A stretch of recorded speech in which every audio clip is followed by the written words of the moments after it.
Let's understand this problem.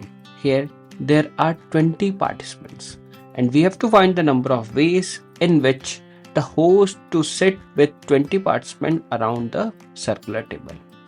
And then it is also given that two specified person will sit either on the side of the host. So I will draw a figure. Here this is a two person that we are taking and there is a host that we can take in between that. So this one will always be in a group. So if I can see, there are total number of 20 participants and there is a host that we can say that is equal to 1. If I will add these two values, this one is equal to 21.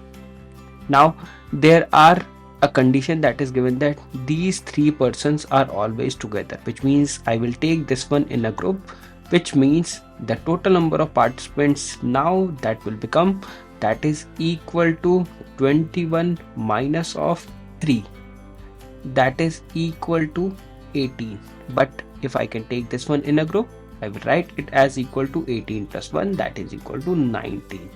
Now if I want to find the arrangement of this 19 persons, I will write in a circular arrangement that is equal to 18 factorial. Now we have to arrange all the boys that is given here, that can be written in the form of 2 factorial. So the correct answer that you will get, that is equal to 18 factorial for the arrangement of 19% in a circular format, and then we are arranging those two specified person, that is equal to 2 factorial. So that is here we will get the answer as equal to 18 factorial multiplied with 2 factorial.